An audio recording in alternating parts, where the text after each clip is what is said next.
Xoroba, rəhmətli Cabbar müəllim, Familiyası neydi onun? Xəlilov.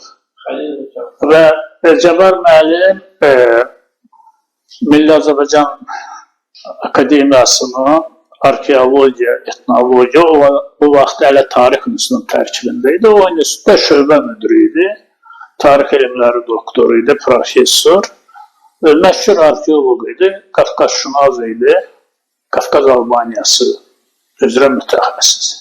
Və Bakı Dövlət Universitetinin tarix fakültəsinin dosenti Abdullah Orucov, Qusarlı idi.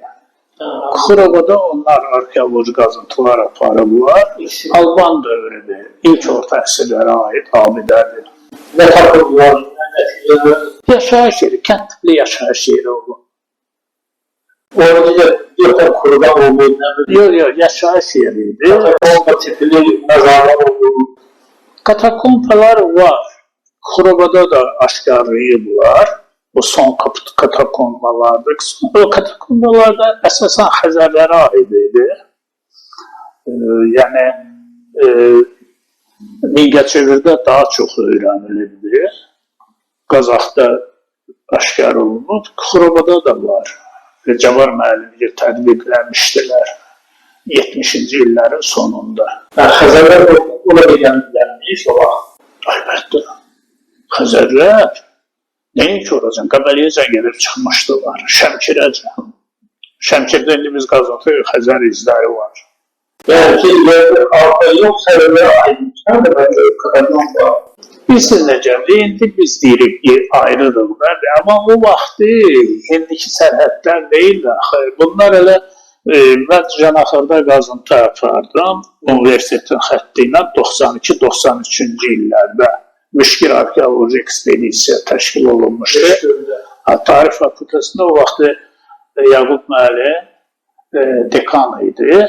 O sərhəd bölgələrinə üç ekspedisiya təşkillənmişdi. Biri Muğana, Fərman müəllim rəhmətli qazıntı aparırdı orada.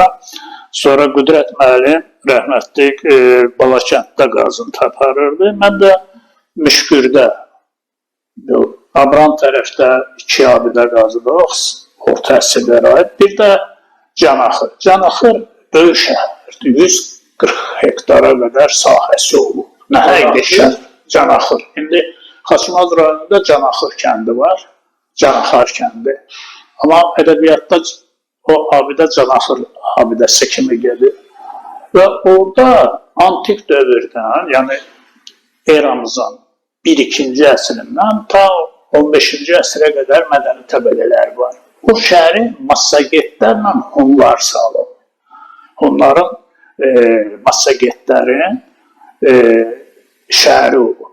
Və o zaman təsəvvür edin, Xəzər boyu ərazidə indiki Mahaçqaladan tutmuş da bizim Beşbarmağa qədər onların bir şahlığı var idi. Həmin şahlığın mərkəz şəhərlərindən biri idi. Çox səhvsiz ki, o qazıntılar yarımçıq qaldı.